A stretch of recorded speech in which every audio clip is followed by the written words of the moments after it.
ओम शांति। आज है 28 दिसंबर 2021। आज बाबा मधुबन से हम बच्चों के लिए, प्यारे प्यारे बच्चों के लिए प्यारे प्यारे बाबा मुरली भेज रहे हैं। वो मुरली में बहुत रत्न है, वरदान है। सब वो वरदान रत्न में धारण करना है। आज बाबा कहते हैं पहले ही कि खुद को आत्मा समझने की प्रैक्टिस करो। शरीर का भान छोड़ दो, देह का भान छोड़ दो और शिव बाबा को याद करते आपको घर जाना है। ये फिर बाबा याद दिलाते हैं। और बाबा करते सर्विस पे, आप बाबा ज़्यादा बता रहे कि सर्विस कैसी करनी चाहिए। सर्विस वैल्यूएबल समय अपने व्यर्थ सर्विस में गंवाना है। ज्ञान रत्न दान करना है, फर्स्ट ग्रेड बनना है। और आज बाबा सब चित्रों में से सीढ़ी के चित्र पे ज़्यादा इंफॉर्मेशन देते हैं। ज़्यादा से ज़्यादा 70% सब कुछ बातें सीढ़ी पर आज बाबा बता रहे कि वो सीढ़ी है स्थूल वतन की। और सिर्फ ज़्यादा से ज़्यादा ये भारत वासियों के लिए 84 जन्म की कहानी है। वहाँ देवी देवता धर्म था, सब भूल गए हैं। वहाँ सुख शांति थी। और समझाने के लिए चित्र बहुत अच्छा है। आधा कल्प रावण राज्य है और बाद में राम राज्य आता है। ये बाबा बता रहे कि सीढ़ी पे चित्र क्या क्या है। और राजा ही पाने वाले ही अच्छे पड़ेंगे, बाबा का कहना है। बाबा कहते सतयुग में शिवालय होता है और बाबा कहते कारून का खजाना मिला है तो वो लेना है।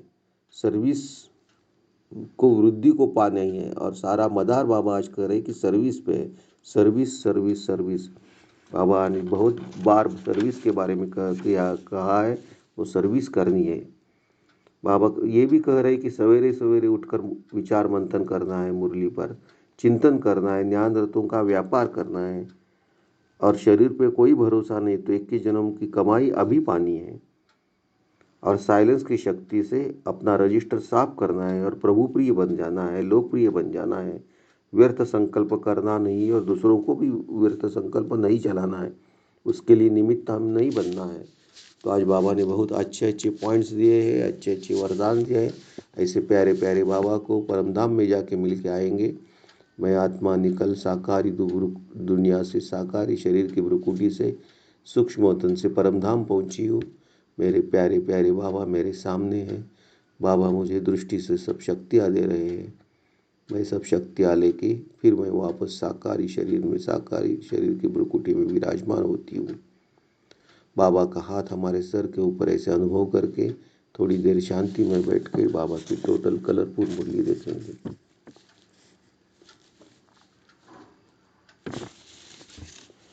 बाबा आज कलरफुल मुरली में एसेंस में कहते हैं कि फर्स्ट पॉइंट में लेफ्ट साइड में कहते हैं कि बच्चों प्रैक्टिस करते रहो कि मैं आत्मा हूँ, मैं आत्मा हूँ। और शरीर का भान छोड़ दो। शिव बाबा को याद करते करते अपने को घर जाना है, ये बाबा समझा रहे हैं। और बाबा का प्रश्न भी पूछते कि किन बच्चों पर बाबा का तरस ज़्यादा होता है, वो तरस पड़ते हैं उन बच्चों को देख के।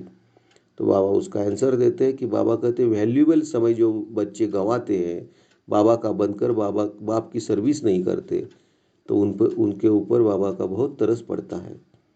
और वो बाबा कहते कि बच्चे मेरे बच्चे बने हो तो फर्स्ट ग्रेड बनकर दिखाओ, लो ग्रेड नहीं। और बाबा कहते ज्ञान रत्न जो आपने लिए है वो देना है, दूसरे को ज्ञान दान करना है। आगे बाबा सीढ़ी के चित्र के ऊपर ज़्यादा समझा रहे कि वो सीढ़ी का चित्र भारतवासियों के लिए ही है। और ये स्थूल वतन का चित्र है, 84 जन्म का चित्र है। वहाँ हम कैसे कैसे जन्म लेते हैं समझाया है। वो सब ज्ञान धारण करना है, क्योंकि शिव बाबा ज्ञान का सागर है। हमें उस चित्र से समझा रहे हैं। सुख शांति पवित्रता सतयुग में थी, वहाँ देवी देवता धर्म था। आज बाबा ये भी कह रहे कि आधा कल्प है रावण राज्य, बाद में आने वाले ये ज्ञान नहीं उठाएंगे। बाबा आगे कहते कि सतयुग में एक बच्चा और एक बच्ची रहती है, पवित्रता रहती है। वह राजा ही बन पाने वाले ही अच्छे पड़ेंगे, ये बाबा का कह रहे हैं। बाबा कहते बाबा ज्ञान का सागर है और हम नदियाँ हैं। बाबा कहते यहाँ या अभी यह वेश्यालय, सतयुग में शिवालय होता है। बाबा कहते कि कारून का खजाना हमें मिला है। आज बाबा हमारे लिए प्यारा सा गीत भी गाते हैं, तकदीर जमा कर आई हूँ। बाबा कहते आगे नेचुरल कैलेमिटीज आएगी, फिर खाली हाथ हमको जाना पड़ेगा। मुरली पढ़ने से हम जाग पड़ेंगे। तो मुरली हर दिन पढ़ना है, सर्विस की वृद्धि होनी चाहिए। बाबा आज फिर एक बार बहुत बार कहते कि सारा मदार है सर्विस पे।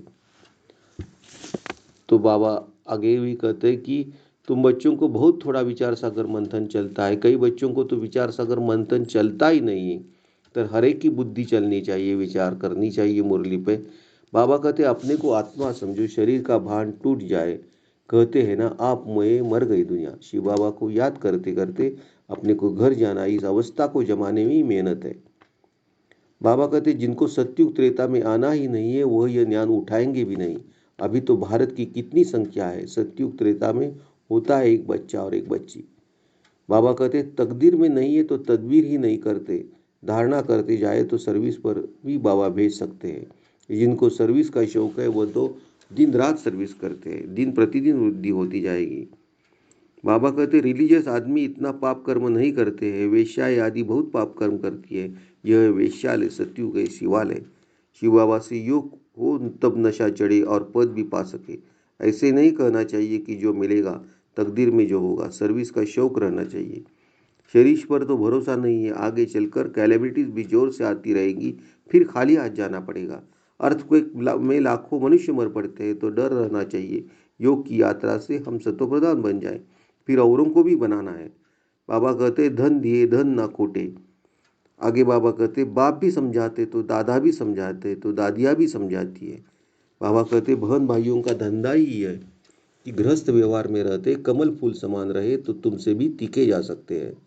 बाबा कहते जो कांटों के जंगल में रहते सर्विस करते हैं उनको फल जास्ती मिलता है। बाबा कहते हैं वे बच्चे तुमको अब कारून का खजाना मिलता है तो वह लेना चाहिए, ऊंच पद पाना चाहिए। यह है प्रवृत्ति मार्ग का ज्ञान।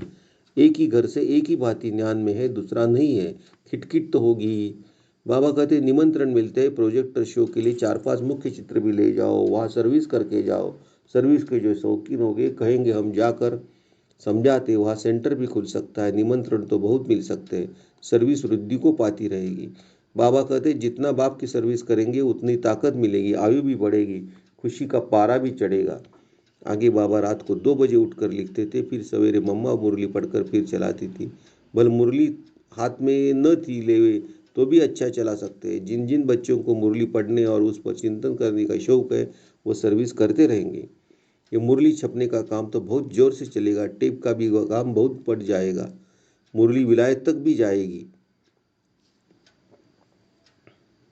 सारा दिन धंधा ही यह रहना चाहिए कि यह है ऊंचे ते ऊंचा धंधा। बाबा को व्यापारी भी कहा जाता है ना, यह अविनाशी ज्ञान रत्ना का व्यापार विरला करे। आगे बाबा धारणा में फर्स्ट पॉइंट में कहते हैं सवेरे सवेरे उठकर विचार मंथन करना है, मुरली पढ़कर चिंतन करके धारणा करनी है और ज्ञान रत्नों का व्यापार करना है। बाबा सेकंड पॉइंट में धारणा में कहते सर्विस का शौक रखना है, शरीर का कहीं कुछ भी भरोसा नहीं, इसलिए इस 21 जन्मों की कमाई अभी जमा करनी है। ऐसे प्यारे प्यारे बाबा को हम एक बार फिर परमधाम में जाके मिल के शक्तियाँ लेके आते हैं। मैं आत्मा इस भ्रुकुटी से निकल साकारी दुनिया से, चंद्रलोक सूर्यलोक सूक्ष्म वतन से मैं परमधाम पहुंची हूँ। मेरे प्यारे प्यारे बाबा मेरे सामने हैं। बाबा मुझे दृष्टि से सब शक्तियाँ दे रहे हैं, मैं शक्तियाँ एब्सॉर्ब करके फिर ये साकारी दुनिया में साकारी शरीर के भ्रुकुटी में विराजमान होती। बाबा का हाथ हमारे सर के ऊपर ऐसे अनुभव करके थोड़ी देर शांति में बैठ के बाबा का प्यारा सा वरदान लेंगे। बाबा वरदान में कहते साइलेंस की शक्ति द्वारा अपने रजिस्टर को साफ करने वाले लोकप्रिय प्रभु प्रिय हो। बाबा कहते जैसे साइंस ने ऐसी इन्वेंशन की है कि जो लिखा हुआ सब मिट जाए, मालूम न पड़े, ऐसे आप साइलेंस की शक्ति से अपने रजिस्टर को रोज साफ करो तो प्रभु प्रिय व दैवी लोकप्रिय बन जाएंगे। सच्चाई सफाई को सभी पसंद करते हैं, इसलिए एक दिन के लिए हुए व्यर्थ संकल्प और व्यर्थ कर्म की दूसरे दिन लीक भी न करे। बीती को बीती पर कर फुल स्टॉप लगा दो तो रजिस्टर साफ रहेगा और साहेब राजी हो जाएगा। आगे बाबा स्लोगन में कहते व्यर्थ संकल्प करना व दूसरों के व्यर्थ संकल्प चलाने के निमित्त बनना यह भी अपवित्रता है। व्यर्थ संकल्प करना व दूसरों के व्यर्थ संकल्प चलाने के निमित्त बनना यह भी अपवित्रता है। तो आज बाबा ने ज़्यादा से ज़्यादा हम बच्चों के लिए सर्विस पे बताए हैं। बाबा को तरस पड़ता है तो दिल से सर्विस करनी है। सीढ़ी का चित्र पे अभ्यास करना है और समझाना है सबको कि सिर्फ भारतवासियों के लिए ही सीढ़ी का चित्र है। कैसे हम सीढ़ी उतरते, कैसे सीढ़ी चढ़ना है, 84 जन्म है उसमें, ये ध्यान रखना है। और ये सब सर्विस करते करते बाबा की याद करके सर्विस करना है। तो चलो प्यारे बाबा को याद करेंगे हम। मैं आत्मा समझ के हम बाबा को याद करेंगे कि बाबा ने आज पहली बार ही हमें बताया कि पहले प्रैक्टिस करो। तो हम खुद को आत्मा समझते और प्यारे बाबा को याद करते हैं। मेरा बाबा प्यारा बाबा मीठा बाबा, मेरा बाबा प्यारा बाबा मीठा बाबा। ओम शांति। बाप दादा को समर्पण।